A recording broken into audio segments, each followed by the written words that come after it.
오늘 주시는 하나님의 말씀은 구약성경 역대상 4장 9절 10절 말씀입니다. 역대상 4장 9절 10절 하나님의 거룩한 말씀을 제가 다 봉독해 드리겠습니다. 야베스는 그의 형제보다 귀중한 자라. 그의 어머니가 이름하여 이르되 야베스라 하였으니 이는 내가 수고로이 낳았다 함이었더라. 야베스가 이스라엘 하나님께 아뢰어 이르되 주께서 내게 복을 주시려거든 나의 지역을 넓히시고 주의 손으로 나를 도우사 나로 환난을 벗어나 내게 근심이 없게 하옵소서 하였더니 하나님이 그가 구하는 것을 허락하셨더라. 아멘. 네, 우리 다혜리가 엄마가 기도하는데 이렇게 쳐다보는 게 너무 귀엽고, 막 뭐 보채지도 않고 불안해하지도 않고 엄마가 기도하네 그러고 가만히 쳐다보는 게 또 그 또한 은혜가 됐습니다. 물론 기도도 은혜가 됐지만요. 감사합니다. 사람은 누구나 살아가는 동안에 대부분 내가 지금 이기고 있다라고 생각하며 살지를 못합니다. 오히려 살아가는 시간의 대부분을 내가 지금은 밀리고 있지만 좋아지리라 이런 기대를 가지고 살아갑니다. 이 고비만 넘기면 편안해질 거야. 요 문제만 해결되면 풍요가 찾아올 거야. 건강해질 거야. 이런 생각이죠. 예를 들면 사업을 하는 분들은 하나하나 만들어가고 투자를 하고 시간을 들이고, 그렇지만 아직 손익분기점은 넘지 못하니까 그 시간들을 견디어 가는 것입니다. 공부하는 학생들, 청년들은 시험에 합격하면 원하는 대학, 원하는 직장에 들어갈 수 있지, 그 소망을 가지고 인내하면서 공부하는 것입니다. 몸이 아픈 분들도 이제 치료 잘 받으면 다시 건강해질 거야 하면서 현재는 좀 밀리는 듯 하지만 이겨내리라 감당하고 있는 것이죠. 그래서 그런지 우리 삶의 역전이라는 말은 많은 사람들에게 가슴 뛰게 하는 단어입니다. 게임에서, 스포츠 경기에서 그냥 이겨도, 원사이드로 이겨도 그거 되게 기분 좋은 상황인데, 한참을 밀리고 있다가 거의 다 지는가 싶었는데 막판 뒤집기로 역전승을 했단 말이에요. 그러면 그것처럼 신나는 게 없죠. 누구하고 붙들고 이야기하고 싶고 밤에 잠 안 자도 피곤하지 않고 그렇게 신나서 좋아하게 되는 것입니다. 우리 기독교는 역전의 종교라 할 수 있습니다. 할렐루야. 예수께서는 당시 로마에 의해 붙잡히시고 십자가형을 당하셨습니다. 그런데 아무런 저항도 못하고 마치 도살장에 끌려가는 어린 양처럼 무기력하게 힘없이 당하셨습니다. 예수님을 따르던 제자들은 눈물을 삼키며 도망치듯이 뿔뿔이 흩어져야 됐습니다. 그렇게 다 끝난 줄 알았는데 3일 만에 예수님은 다시 살아나셨습니다. 예수님이 무덤을 깨고 부활하심으로 대역전극이 벌어진 것이죠. 도망쳤던 제자들은 다 다시 모여들었고 승리의 축배를 들었던 제사장들과 서기관들은 당황하고 어찌할 바를 모르게 됐습니다. 제자들이 사람들 앞에서 이제 증거하기 시작합니다. 예수님이 다시 살아나셨다고. 그러자 이 사람들, 제사장들과 서기관들이 이 제자들을 불러다가 협박을 합니다. 뭐라 합니까? 사도행전 4장에 보니까요, 그들을 불러 경고하여 도무지 예수의 이름으로 말하지도 말고 가르치지도 말라 하니, 그들에게는 예수의 이름이 아주 너무 괴로운 이름이고 부끄러운, 수치스러운 이름이 됐습니다. 그러나 부활을 경험한, 승리를 경험한 제자들에게는 예수의 이름은 이거는 감출 수 없고 자기들도 브레이크가 잡히지 않는 이름이에요. 왜요? 그 역전승을 거두었으니 신나는 거죠. 말하지 말라 하지만 우리도 그럴 수가 없다라는 거예요. 그러고 싶어도 안 된다라는 거예요. 그래서 예수 그리스도 안에 있는 사람은 예수님과 함께 역전의 삶을 살게 되는 줄로 믿습니다. 요즘에 자기 개발 분야의 베스트셀러 책이 역행자예요. 하도 역행자가 뜨길래 이제 목사는 또 읽어봐야 되거든요. 다는 못 읽어도 이렇게 분위기는 봐야 돼서 금요일 밤에 그 책을 좀 잡고 좀 살펴보자 그러고 잠깐 읽었습니다. 앞부분만 좀 읽었는데 사람들이 왜 그 책을 읽는지 이해는 되더라고요. 쉽게 아주 그냥 아싸하게 잘 써놨어요. 내용이 나쁜 것은 없습니다. 보셔도 괜찮은데 자기계발서의 특징을 다 갖췄더라고요. 그런데 이제 저에게 좀 남는 것 중에 하나가, 물론 앞부분만 읽어서 그런지 모르겠지만 이 저자가 그런 내용을 써놨어요. 사람들에게 이렇게 하면 당신도 잘 될 수 있어요. 자기계발서니까. 그런 거를 소개를 하면 사람들은 어떻게 반응하냐면 나는 할 수 없어요. 나는 안 돼요. 당신은 돼도 나는 안 돼요. 당신은 운이 좋아서 머리가 좋아서 되었지만 나는 그렇게 안 될 겁니다 라고 철저하게 자기를 방어한다는 거예요. 방어 기제가 작동한다는 겁니다. 그럼 이 나는 안 된다라고 하는 자의식, 무의식을 깰 수 있는 방법은 있는데 그게 뭐냐? 이렇게 그런 비슷한 사람이 이렇게 했더니 잘 되더라라고 하는 그런 좋은 이야기들, 스토리들을 한 50가지 정도, 50번 정도 들으면 내 안에 있는 무의식 중에 부정적인 생각들이 균열이 갈 거다. 그게 이제 이분이 말한 7단계 중에 첫 번째 단계더라고요. 50번 정도 계속 좋은 이야기를 들으면 내가 안 된다라는 생각이 조금씩 바뀌고 균열이 가면서 나도 할 수 있겠네? 해볼까? 움직여진다라는 거예요. 제가 그걸 나중에 덮고 생각해 보니까 1년이 몇 주예요?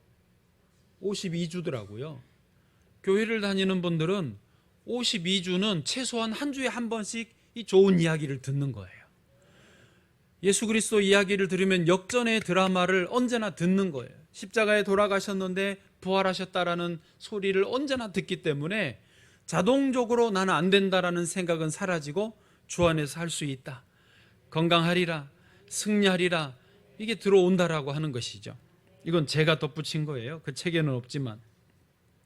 실제로 성경에는요, 이런 역전 스토리가 얼마나 많은지 모릅니다. 기본적으로 예수님이, 우리 구주 예수님이 기본적으로 역전 스토리이시고, 예를 들면은 야곱은 외삼촌 집에서 20년을 일을 했는데 한 푼도 못 받았어요.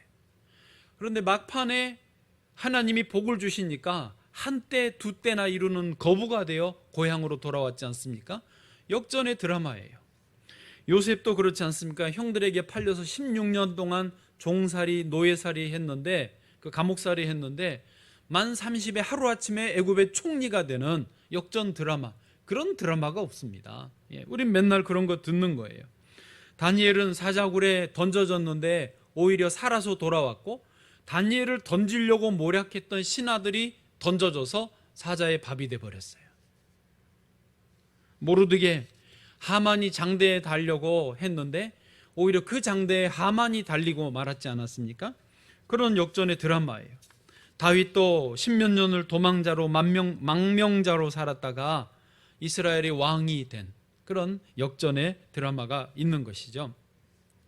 그렇습니다. 그렇게 예수님을 믿는 그리스도인에게 그래서 역전은요, 자연스럽고 당연한 것입니다. 할렐루야. 수많은 믿음의 선배들이 그리스도를 믿는 믿음 안에서 역전의 은혜를 누렸다고 간증하고 있습니다. 저와 여러분도 그 간증의 대열에 참여하시기를 축복합니다. 자, 이제 오늘 본문으로 가 보겠습니다.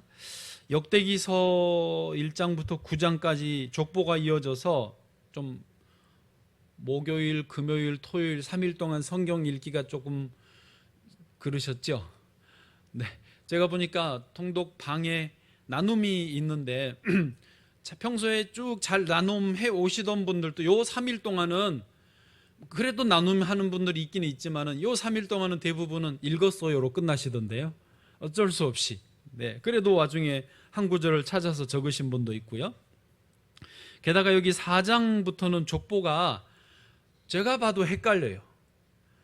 제가 진짜 토요일 새벽 4시에 일어나가지고, 물론 좀 잠 설쳐서 그랬지만은 족보를 한참 들여다보고 이 4장을 연구하는데도 다 파악이 안 되더라고요. 왜냐하면 특별히 이 4장부터는 누가 누구를 낳고 이렇게 대를 이어서 가고 그 대의 형제들을 쭉 나열하고 그런 어떤 족보를 쓰는 질서가 있잖아요. 이거는 그걸 다 무시해 버려요. 그리고 어떤 방식으로 쓰냐면 그 지역에 거주하는 사람들, 그 친척들을 그냥 계보에 상관없이 다 써버린 거예요. 씨족 공동체로 살았으니까. 예를 들면 제가 어려서 설날 시골에 할아버지 집에 세배하러 가면 저희 할아버지 집에서 세배만 하는 게 아니라 동네 소위 저에게 할아버지가 되는 분들 집이 기억에 한 7가정은 됐어요. 삼촌들하고 7집을, 저희 아버지랑 같이 7집을 돌아다녀요. 세배하러. 그래서 무슨 할아버지 무슨 할아버지 무슨 할아버지 무슨 할아버지인데 제가 알 게 뭐예요. 그냥 할아버지는 다 할아버지지. 그리고 그 할아버지 집에 가서 세배를 하면은 또 거기에 삼촌들이 있어요. 큰 삼촌, 둘째 삼촌, 이 집에, 이 할아버지 밑에 큰 삼촌, 둘째 삼촌, 셋째 삼촌 누구, 또 고모, 고모부, 또 어디는 또 당숙이라고 그래. 당숙모, 당숙, 둘째다, 셋째다. 아이고, 언제 가니까 어느 집은 안 가도 돼. 왜요? 할아버지 돌아가셨대. 속으로 얼마나 다행인지. 한 집 줄었잖아요. 또 가면은 다 뭐 떡국 주시고 뭐 이건 먹어야 되니까 제가 장손이다 보니까는 쫓아다녔어야 됐어요. 그런데 생각해 보면 그렇게 그 한 집안 사람들이 동네 시족 공동체로 모여 있는 그 사람들을 역대기의 족보에는 그냥 그대로 적어버리는 거예요. 그러니까 같은 집안이긴 한데 몰려 있다 보니까 뿌리는 모르는 거죠. 역대기가 좀 그런 어려움이 있다라는 거예요. 자, 이제 서로는 그만하고 야베스로 이제 들어가 보겠습니다. 야베스도 확실히 유대 지파 사람인데요. 9절입니다. 9절 같이요. 시작. 야베스는 그의 형제보다 귀중한 자라. 그의 어머니가 이름하여 이르되 야베스라 하였으니 이는 내가 수고로이 낳았다 함이었더라. 아멘. 야베스는 히브리식 발음으로 야흐베츠입니다. 야베스. 발음이 원래가 야흐베츠인데요. 왜 이 사람의 이름이 야베스가 되었는가 살펴보니까 그 어머니가 그렇게 지어줬대요. 그리고 보통 아이의 이름은 아버지가 짓습니다. 아니면 할아버지. 그런데 어머니가 지었다라는 것은 벌써 느낌이 오죠? 야베스 아버지가 안 계셨던지 뭔가 사정이 있었습니다. 그런데 어머니가 왜 야베스라고 지었냐? 9절에 보니까 그 이유가 나옵니다. 그의 어머니가 이름하여 이르되 야베스라 하였으니 이는 내가 수고로이 낳았다 함이었더라. 예, 거기 수고로이는 히브리어로 오체부입니다. 이 오체부가 오늘은 좀 중요한 단어가 되겠는데요. 한 번만 해보실까요? 한 번만 하시면 돼요. 오체부. 예, 더 하지 마세요. 이제 오체부의 이름의 뜻이 뭐냐면 말 그대로 산고예요. 그래서 아기를 임신하는 고통, 출산하는 수고를 이 오체부라는 뜻입니다. 예. 이 오체부가 어디서 나왔냐면 처음에 하나님이 아담과 하와가 에덴 동산에서 범죄하였을 때 형벌을 내리시잖아요. 4가지 형벌. 그 중에 하나, 여성이 임신하고 출산할 때 이 고통이 오체부예요. 창세기 3장 16절 보시죠. 또 여자에게 이르시되 내가 내게 임신하는 고통을 크게 더하리니 내가 수고하고 자식을 낳을 것이며. 예, 여기 내가 임신하는 고통, 거기도 오체부가 쓰였고요. 그 다음에 내가 수고하고 자식을 낳을 것이요, 그것도 오체부입니다. 그래서 아기를 배고 있는 그 기간도 사실 굉장히 힘들잖아요. 그것도 고통, 오체부고, 출산할 때 해산의 그 고통, 죽을 것 같은 그런 고통도 동일하게 오체부라는 것이죠. 그러니까 야베스의 어머니가 이렇게 고통으로 아기를 갖고 낳는 그 과정에서 너무 힘들었던 거예요. 그런데 어쩌면 아빠도 없는 이 아이에게 이름을 지어주면서 이제 오체부를 사용해가지고 아까 야흐베츠, 오체부에서 야흐베츠가 나온 거예요. 야베스가 나온 거예요. 예, 그렇게 이름을 지어준 거예요. 엄마야 그렇다 치지만 아이는 무슨 죄입니까? 평생에 어두운 그림자가 드리운 인생을 살아야 되는 이제 운명이 되었던 것입니다. 그런데 오늘 성경은 야베스를 소개하면서 9절 다시 처음 보니까 야베스는 그의 형제보다 어떻게 해요? 귀중한 자라는 거예요. 여기 슬픔과 고통 속에 살아야 될 운명의 야베스, 야흐베스가 도대체 어떻게 그의 형제들보다 더 귀중한 자가 되었다는 말인가? 이게 이제 오늘 말씀에 했던 중요한 메시지인데요. 일단은 귀중한 자, 이 히브리어도 알아야 되겠습니다. 왜냐하면 야베스, 야흐베스와 반대되는 말이 귀중한이거든요. 그러니까 귀중한을 알아야 돼요. 야흐베스만 알고 가면 안 되잖아요. 귀중한의 히브리어 뜻은, 히브리어 단어는요, 카바드입니다. 원형이 카바드에서 나왔어요. 해보실까요? 카바드. 이 말은 여러 번 하시면 좋겠어요. 카바드. 카바드의 뜻은 이제 야흐베스와 반대인데 존경받다, 부자가 되다, 이 뜻입니다. 좋지요? 자, 옆에 분 보시고 카바드이십니다. 카바드이십니다. 좀 마음을 담아서 카바드이십니다. 귀중한 자이십니다. 그 말이에요. 그러니까 야베스, 야흐베스, 오체부여야 되는 인생이 어떻게 카바드가 되었는가 하는 것이죠. 오늘 저와 여러분에게 주님이 들려주시는 음성이 있기를 축복합니다. 이제 구체적으로 어떻게에 대해서는 그 다음 절 10절에서 나와 있습니다. 10절 한번 통으로 같이 읽어보시죠. 시작.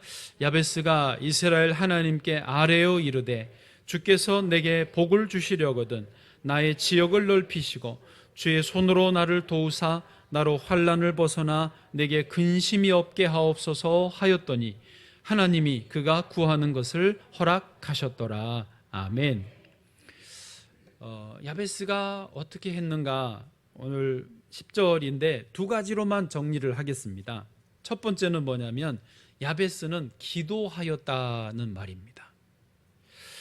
여러분, 우리가 다 기도하며 살지만 기도한다는 것을 가볍게 생각하시면 안 됩니다. 사람이 하나님 앞에 기도한다라는 것은 엄청난 영적인 행동이고 또 삶의 기본적인 태도고 그의 영혼의 어떤 자세를 말하는 것입니다. 사람이 성공하느냐 실패하느냐는 태도, 자세에 달려있다는 거 아시지 않습니까? 그래서 기도라는 것은 내가 연약함을 인정하고 절대자신 하나님 앞에 엎드리는 것입니다. 겸손한 자세를 취하는 것이고 하나님 좀 도와주십시오라고 하는 게 기도 아닙니까? 그래서 기도를 한다는 자체가 이미 태도가 된 거예요. 자세가 된 거예요. 그러면 그는 성공한 것이라는 거죠. 그런 의미에서 야베스가 기도를 했다, 이 자체가 이미 그는 역전의 은혜를 누린 사람이 되었다라는 것이죠. 하나님의 형상대로 우리 사람은 창조되었습니다. 할렐루야. 그런데 또한 하나님이 우리를 창조하실 때 목적이 분명히 있었어요. 그게 무엇입니까? 하나님을 영화롭게 하는 것, 하나님께 영광을 돌리는 것, 하나님을 경외하는 것이 우리가 창조된 목적입니다. 그렇게 놓고 보면 우리가 겸손하게 자세를 취하고 하나님께 기도드린다라고 하는 것은 하나님을 경외하지 않고는 할 수 없는 일입니다. 하나님을 예배하는 자세를 취하고 내가 겸손한 자세를 취하지 않고는 기도가 있을 수 없어요. 여러분, 그렇게 기도하는 분 있어요? 하나님,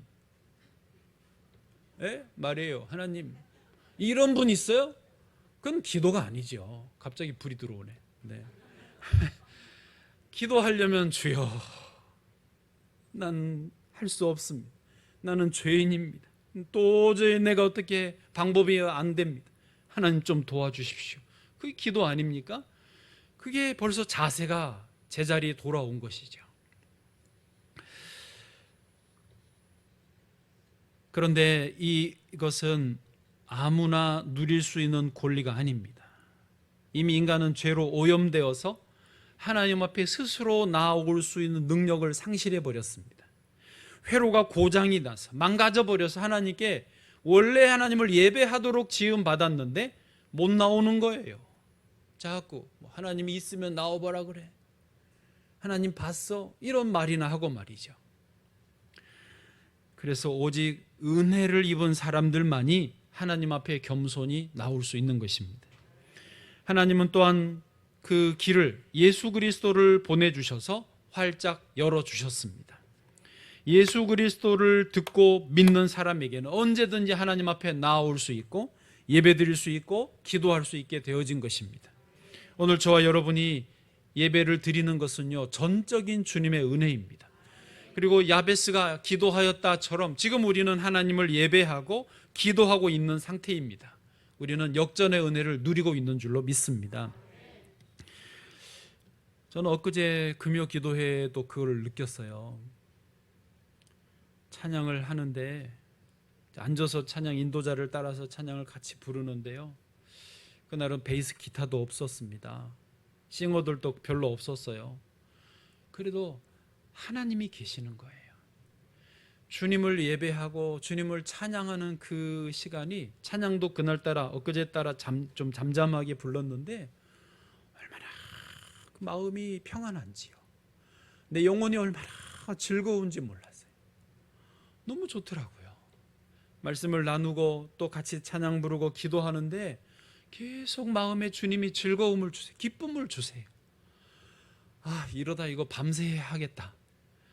체력만 되고 또 이제 우리가 사전에 그런 거를 약속을 안 했기 때문에 어느 정도 끝나는 게 암묵적으로 시간이 있어서 끝냈지만은 밤새 해도 좋겠더라고요. 그래서 예전에는 철야 기도를 했잖아요. 철야 기도를. 그게 좋아야 하지 억지로는 못 하는 거예요. 그런데 그리스도 안에서 이 은혜를 입으면, 야베스는 기도하였다 그 자세로 딱 들어가면 너무너무 좋은 거예요. 여러분 표정들이 그 맛을 다 아시는 표정인 거죠? 네, 제가 모르는 거 이야기하는 거 아니죠? 할렐루야. 네, 그 밤새 주님과 함께 있는 게 축복이에요. 그게 행복이라는 거죠. 같은 의미로 지난 월화 수목 3박 4일 동안 중고 청년부가 외부에 이제 연합 수련회를 다녀왔습니다.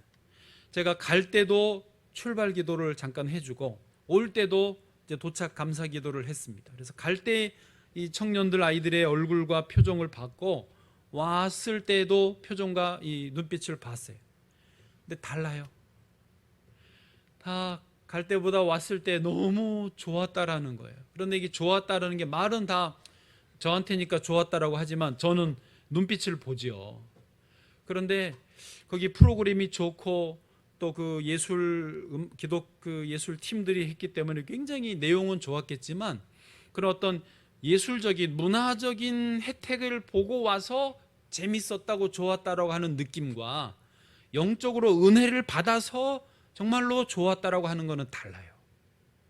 여러분 다 그 정도는 구별하시잖아요. 그렇죠? 왜 그러세요? 다 알잖아요. 그렇죠? 애들이 무슨 가수 공연 갔다 와서 너무 재밌어요. 막 흥분하고 들떠 있는 거 하고 정말 주님을 만나고 은혜 받고 와서 표정이 달라진 거는 달라요. 근데 아이들이 그렇게 변했더라고요. 제가 얼마나 감사했는지 몰라요. 바로 그런 것입니다. 그리스도 안에 있으면 누구나, 하나님을 예배하는 자리에 있으면 누구나 오체부에서 카바드로 바뀌어지는 줄로 믿습니다. 그런데 한 걸음 좀 더 들어가 보면요, 사실 야베스가 겪었던 그 고통과 슬픔의 오체부라고 하는 것이 사실은 사람이라면 누구나 하나님과 분리되어 있는 상태, 하나님을 떠나버려 있는 그런 상태라면 누구나 이 오체부를 겪게 되어 있습니다. 그러니까 야베스의 그의 특이한 인생 상황 때문에 야베스만이 겪는 오체부가 아니라 저나 여러분이나 누구나 세상 누구든지 하나님과 분리되어 있으면 슬픔과 고통 속에 잠길 수밖에 없다라는 거예요. 그렇지 않습니까? 하나님과 분리된 인간은 불안합니다. 공허합니다. 혼자 밤을 새우고 울부짖어도 이 공허함이 해결되지 않습니다. 인류 공통의 오체부가 있는 것입니다. 이 오체부를 해결할 수 있는 길은 분명히 정해져 있죠. 무엇입니까? 하나님께로 돌아가는 것입니다. 예수 그리스도를 통해서, 예수 그리스도가 열어주신 그 은혜의 길을 통해서 하나님 앞으로 나오는 것입니다. 요한복음 14장 6절, 예수께서 이르시되 내가 곧 길이요 진리요 생명이니 나로 말미암지 않고는 아버지께로 올 자가 없느니라. 아멘. 그래서 예수 그리스도를 통해서 하나님 아버지께로 돌아오는 심령은, 여호와께 기도하고 여호와를 경외하고 여호와를 예배하는 심령들은 오체부가 뭐예요? 다 사라지는 것입니다. 고통이 사라지고 슬픔이 사라지고 불안해서 잠 못 자고 그런 거 없어요. 주님이 주신 카바디의 은혜 안에서 존귀함을 받고 부유함을 누리는 인생이 되는 줄로 믿습니다. 할렐루야. 그것이 하나님의 은혜, 역전의 은혜예요. 우리 성도님들 중에도 보면은 사업을 합니다. 근데 사업이 아직 잘 안 풀려요. 여전히 투자하고 여전히 적자이고 인내하면서 하나하나 만들어 가야 되고 시간을 기다려야 되는데도 예수 그리스도 안에 이미 있기 때문에, 즉 여호와께 기도하고 있기 때문에요, 말하는 거 들어보면 평안한 거예요. 잘 될 겁니다. 괜찮습니다. 기도해 주십시오. 이런 정도지 불안해요, 이런 분이 별로 없습니다. 암 진단을 받았어도 물론 신경이 쓰이는 건 사실이고 조심해야 되는 건 사실이지만 주님 안에서 잠도 잘 자고 밥도 잘 먹고 운동하고 늘 주님이 주신 기쁨 안에서 누리는 줄로 믿습니다. 할렐루야. 암하고 떠나가는 거예요. 예. 불면증에 시달리던 성도님도 예수님 안에 있으니 그렇게 평안하다는 거예요. 예. 예배드리니 너무 좋다는 거예요. 약도 안 먹고 잠도 잘 잔대요. 지금 우리 이야기예요. 우리, 제가 허락을 안 받아서 실명을 거론할 수는 없고 다 우리 이야기입니다. 전 하버드대 교수였던 피터슨 교수님, 제가 지난주에 소개했던 12가지 인생의 법칙을 쓴 이분은 말했지만 유튜브로 500만 구독자를 가진 굉장히 강력한 영향력을 끼친 분이에요. 이분이 원래 예수님을 안 믿었습니다. 그리고 이런 12가지 법칙도 이런 세상 학문과 이론의 기초에서, 자기 임상 경험의 기초에서 책을 썼어요. 그 책도 베스트셀러예요. 근데 그 책을 쓰고 베스트셀러가 됐는데 그 뒤에 얼마 전에 이분이 예수님을 믿게 됐어요. 어떻게 그렇게 됐냐? 질병이 찾아와서 투병을 좀 했는데 그 과정에서, 이거는 이성적으로 설명이 안 되는, 이분이 하는 말이 그거예요. 자기가 알고 있는 이성과 상식으로 설명이 안 되는 어떤 신이, 절대자가 와서 만지셨다라는 거예요. 절대자가 와서 이거를 이렇게 해주시지 않으면 안 되는 그런 일이 자기가 몇 번 경험을 하고, 자기도 참 교수로서 이성으로 지성으로 살던 사람인데 하나님을 인정하지 않을 수 없게 됐다라는 거예요. 그러면서 이분이요, 웃겨요. 아니, 우리는 뭐 늘 보던 장면이지만 막 우는 거예요. 유튜브에 500만 명 이상이 보는 유튜브에서 막 울면서 흐느끼면서 예수 그리스도를 구주로 고백하는 거예요. 웃기지가 않아요. 예, 우리 참 주님이 만져주시니까 그렇게 되는 거예요. 너무 감사하다는 거예요.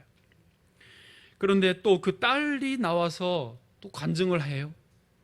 아니, 돈 벌려고 유튜브 하더니 이제 간증을 막 하는 거예요. 딸도 정확히 이유는 모르겠어요. 딸도 아팠는지 아니면 아버지 때문에 그랬는지 모르겠는데 이렇게 말합니다. 한 달 동안 성경을 읽고 기도하면서 지냈대요. 다른 것보다도 좀 그런 세상적인 걸 좀 끊고 한 달 동안 성경 읽고 기도하면서 지냈더니 그전에는 경험하지 못했던 평안이 자기 마음에 찾아오더라는 거예요. 그러면서 딸도 막 울어요. 웃기지도 않아요. 그런 평안, 그 세상이 알 수도 줄 수도 없는 샬롬 평안을 그리스도 안에 있으니까 누리는 거예요. 여러분, 그것입니다. 야베스가 기도하였다. 그의 어떤 그 인간의 오체부에 어쩔 수 없는 야흐베츠라고 이름 지어진 운명 속에 기도한, 하나님을 경외하는 자리로 나아갔더니 이 복을 누리는 것입니다. 저와 여러분도 그리스도 안에 있으십니까? 이미 역전된 줄로 믿습니다. 오늘 지금 예배드리고 있으시죠? 이미 역전의 은혜를 누리시는 줄로 믿습니다. 자, 두 번째로, 그러면 야베스가 한 것은 또 뭐냐? 야베스는 복을 구하였다는 것이죠. 오늘 본문의 10절에 보니까 이렇게 써 있습니다. 주께서 내게 복을 주시려거든 돼 있잖아요. 그런데 이 번역이 좀 애매하게 돼 있습니다. 뭐 틀렸다는 것은 아니지만 번역이 분명하지가 않아요. 히브리어 원어로 직접적으로 제대로 번역을 하면 어떻게 할 수 있냐면, 하나님이여 제게 반드시 복을 내려 주십시오, 이렇게 번역할 수 있어요. 여러분, 본문도 그렇지만 생각을 해보십시오. 야베스가 지금 상황이 결코 녹록하지 않습니다. 지금 죽으냐 사느냐 이런 상황인데 하나님 복을 주시려면 주시고 말려면 마십시오, 이렇게 기도를 했겠습니까? 절박하게 간절하게 하나님 내게 반드시 복을 내려 주십시오, 이렇게 기도하지 않을 수 없었을 것입니다. 그리고 하나님은요, 그 자녀들이 기도할 때에 복을 내려 주기를 기뻐하시는 분이십니다. 물론 요즘에는 이제 기복신앙이라는 것을 사람들이 생각을 합니다. 또 안 믿는 사람들도 이것을 좀 비난을 해요. 예수 믿으면서 기복신앙이냐? 기복신앙 자체는 안 좋은 것입니다. 우리가 기복신앙에 빠지면 안 됩니다. 기복신앙이라는 것은 내가 복 받기만을 원하고 복만 받기 원하고 또 나만 그 복을 누리려고 하는 것이 그게 문제입니다. 그러나 우리는 기복신앙이 아닙니다. 하나님은 하나님의 자녀들에게 복을 주기를 기뻐하시고 우리는 주의 복을 받아서 살아야 되고 주의 복을 받아서 나누고 누려야 되는 것입니다. 이 책임이 있어요. 공공의 책임, 사회적인 책임이 있어서 우리는 복을 받는 것이 자연스럽고 당연한 일입니다. 아멘. 그러므로 복을 달라고 구하는 것은 당연한 것입니다. 복 달라고 해야 됩니다. 복을 그러면 안 받으실 거예요? 복 싫어요? 네. 하나님도 복 주기를 원하세요. 걱정하지 마시고 그거는 무당 찾아가 하는 거하고는 전혀 다른 거예요. 살아계신 하나님께 예배하고 하나님을 경외하고 그 하나님이 우리에게 주신 복을 풍성히 충분히 누리시기를 축복합니다. 야베스가 뭐라고 복을 달라고 기도했느냐는 사실 우리에게는 그렇게 중요하지 않아요. 세 가지를 했어요. 하나님 나의 지역을 넓혀주세요, 주의 손으로 나를 도와주세요, 환난을 벗어나 근심 없게 해주세요. 세 가지를 기도했는데 이거는 여러분 각자가 복을 달라고 기도하시면 됩니다. 이거는 그냥 저는 넘어가기를 원하고, 더 중요한 것은요, 끝에 야베스가 복을 구했는데 하나님이 응답해 주셨다는 거예요. 맨 끝에 10절에 보니까요, 하나님이 그가 구하는 것을 허락하셨더라. 이 말은 야베스의 인생이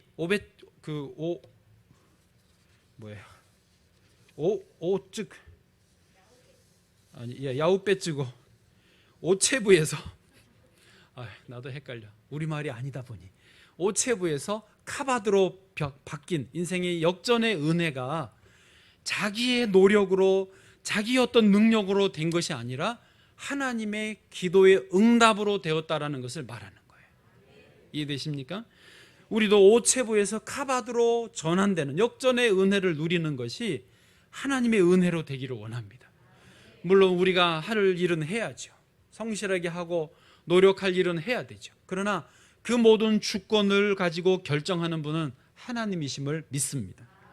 이것이 오늘 야베스가 우리에게 알려주는 설명입니다.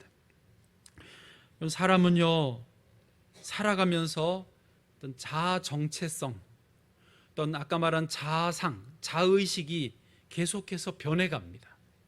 물론 기본적인 자아 정체성과 자의식은 어릴 때 형성이 됩니다. 우리 다혜리처럼 아이들이 어릴 때 거의 8, 90% 어쨌든 100%도 형성이 끝납니다.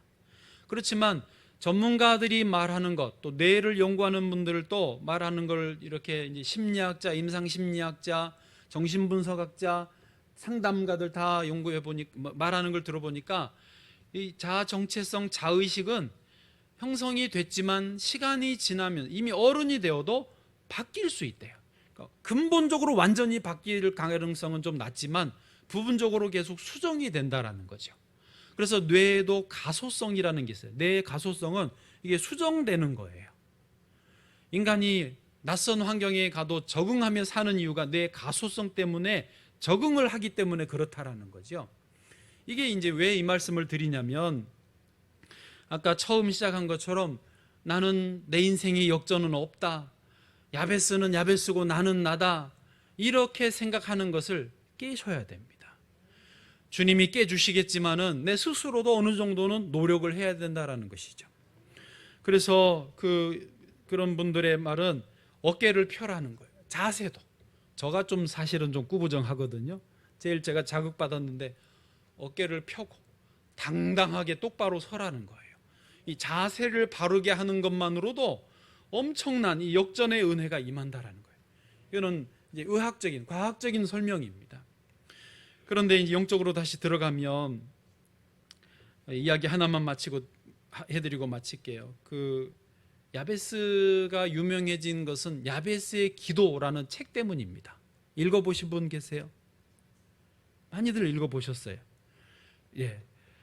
그래도 아직 못 읽어보셨거나 책이 있다는 말만 들어본 분도 또 제법 많더라고요. 한동안 이게 베스트셀러였어요.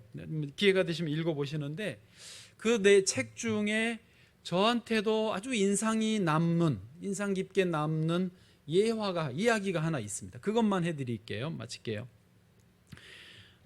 존스라고 하는 사람이 이제 죽어서 천국에를 가게 됐는데 베드로 사도가 천국을 투어 가이드 안내를 해주더래요.